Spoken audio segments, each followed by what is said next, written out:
Optogenetics by Haydin Dacey. You may be thinking, what even is optogenetics? Well, optogenetics is a way scientists can control or alter neuronal activity by using certain lights the opsin is sensitive to, which then activates the opsin in genetically targeted neurons.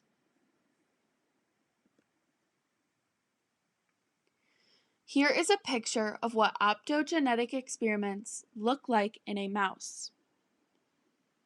The optical fiber is in a cannula, and the cannula is inserted through the skull and into the cortex.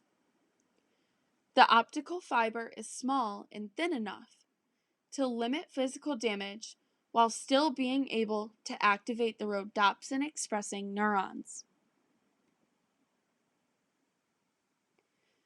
To understand the optogenetics approach, first, we'll go back to the basics and learn about opsins. An opsin is a light-activated channel or pump. There are two categories of opsins, which are type 1 opsins that are found in prokaryotes, fungi, and algae, and type 2 opsins, which are found in animals. The two most popular opsins are channel rhodopsin and halorhodopsin, which are both in the type 1 category. The first opsin we will focus on is channel rhodopsin.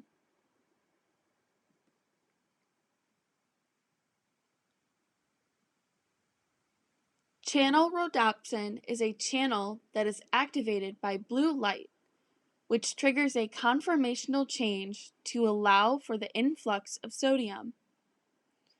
The influx of sodium causes a depolarization strong enough to trigger an action potential.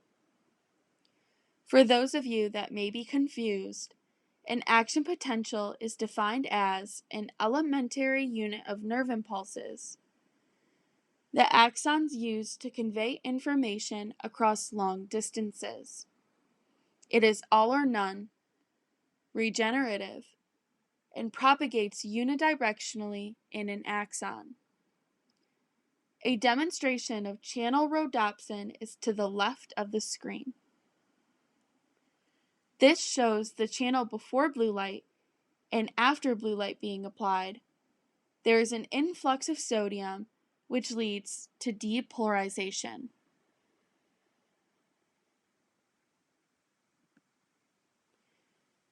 Channel rhodopsin was found in algae.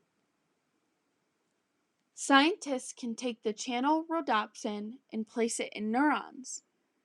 With the optical fiber, we can shine blue light and it will activate and excite the neurons that are genetically expressing the channel rhodopsin. Next up is halorhodopsin, which is our second most commonly used opsin.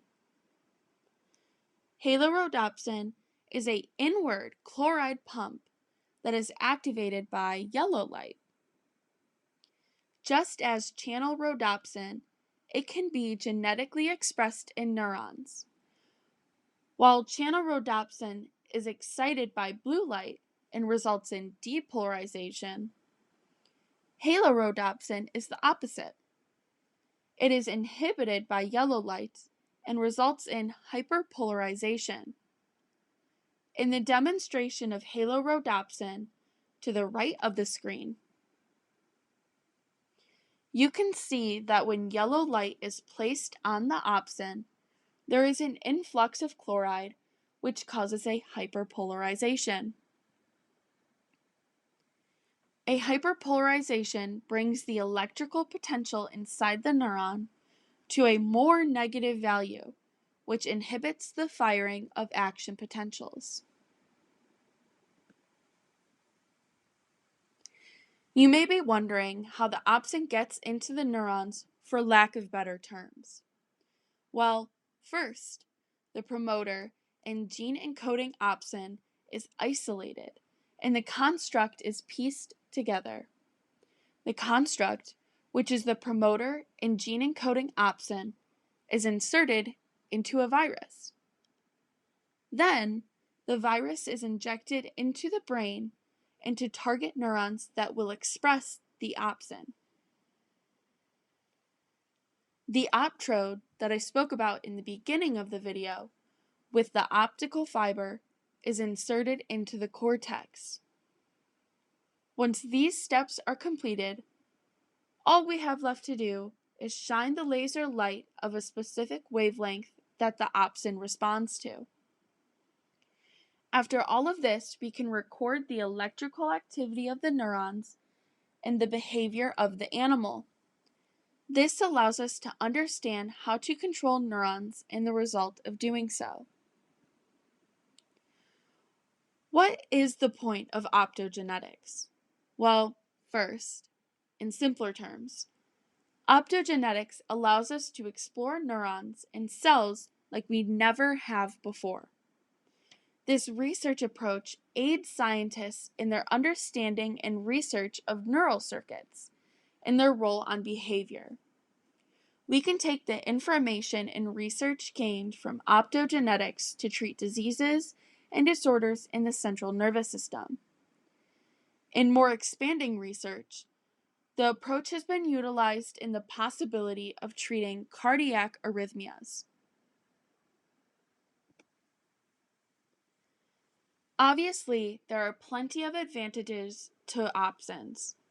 The first advantage of opsins is that we can excite or inhibit neurons with high temporal and spatial resolution. Another advantage is the opsins can be genetically expressed in many neurons or in one neuron. The last advantage I am going to talk about is that the opsins can be utilized along with other experiments of behavior and imaging.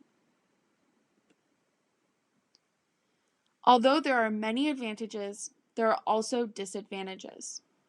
The first disadvantage of opsins is that the light used is a confounding variable. The second disadvantage is physical damage from the heat of the light on tissues, specifically using the blue light. The last disadvantage is that it is difficult to install the fiber optic and cannula and deliver opsins during in vivo work. Overall, the experimental approach of optogenetics in animals is vital to understand neuronal circuits, behavior, and diseases. Although optogenetics cannot be used in humans yet, we still gain much information from this research. Hopefully one day, in the near future, optogenetics will lead to breakthroughs on central nervous system disease treatments.